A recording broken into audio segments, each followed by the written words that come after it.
Le pacte a été signé il y a tout juste quelques minutes. Réunis à La Mecque, les représentants de la Turquie, du Pakistan et de l'Arabie Saoudite ont signé un accord de défense. Recep Tayyip Erdogan, le Premier ministre pakistanais Shehbaz Sharif et le prince héritier saoudien Mohammed Ben Salman ont signé le texte à La Mecque, donc événement susceptible de faire naître un nouveau bloc diplomatique et stratégique alors que la guerre entre les États-Unis et l'Iran rebat les équilibres régionaux.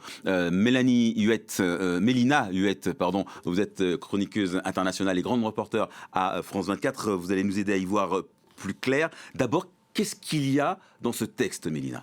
Alors, selon la déclaration commune des trois pays, il prévoit que toute attaque armée contre l'un d'eux sera considérée comme une attaque contre les trois. En fait, c'est une clause de défense collective qui, dans la formulation même en fait de l'article 5, par exemple, du traité de l'Atlantique Nord, de l'OTAN, en fait, le texte, il élargit à la Turquie un pacte qui avait déjà été conclu il y a quasiment un an maintenant, c'était en septembre 2025, entre Riyad et Islamabad, et qui posait déjà cette formule. Donc, on peut parler de nouvelle alliance, mais en fait, c'est plutôt l'élargissement d'une alliance préexistante. Et puis, il y a quelque chose d'intéressant, c'est un peu le service après-vente d'Ankara, qui est presque aussi instructif que l'accord lui-même. Un responsable turc cité par Reuters précise trois choses.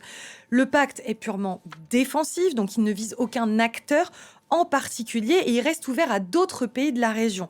Et surtout, ce que ce responsable ajoute, c'est que l'accord n'abroge ni ne remplace aucun engagement existant, qui soit bilatéral ou multilatéral. En fait, à qui s'adresse cette précision ?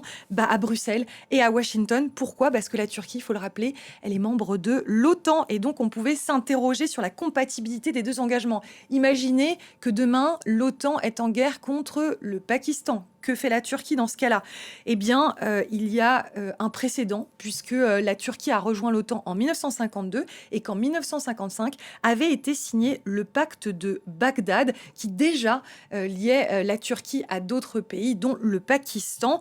Une chose pour finir à retenir, le Pakistan, c'est le seul pays musulman à disposer de l'arme nucléaire. Alors, Mélina, est-ce qu'on peut vraiment parler de la création d'un bloc sunnite qui constituerait donc un axe de défense contre l'Iran chiite ? C'est vrai que présenté comme ça et avec les forces en présence, on serait tenté de le dire, mais la carte que vous allez voir à l'écran, elle montre justement pourquoi cette lecture résiste mal à l'épreuve des faits. En fait, ce que vous voyez ici, ce sont deux informations superposées. La couleur de fond, elle donne la confession majoritaire de la population. Attention, la bordure donne l'alignement du pouvoir en place. En fait, quand vous regardez la Syrie, par exemple, elle est majoritairement sunnite avec une bordure côté Riyad, sauf que jusqu'en décembre 2024, vous le savez, la même carte, elle l'aurait montré avec cette bordure côté Téhéran, puisque le pays était gouverné par une minorité alaouite, donc chiite.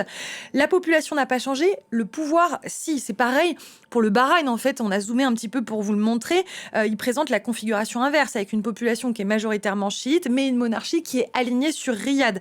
En fait, ce qui réunit les trois pays qui ont signé cet accord à la Mecque aujourd'hui, ça se lit ailleurs sur cette carte, c'est sur les points rouges que vous voyez un petit peu disséminés partout. Par exemple, l'Arabie Saoudite, elle se retrouve prise en tenaille sur ces deux façades maritimes. D'un côté, à l'est, le détroit d'Ormuz, vous le savez, verrouillé depuis le début de la guerre états-unienne et israélienne contre l'Iran. À l'ouest, en descendant vers Marib, il y a la reprise du conflit yéménite avec des Houthis qui visent des navires saoudiens en mer Rouge. Et puis on rappelle que les Houthis, c'est des proxys de l'Iran.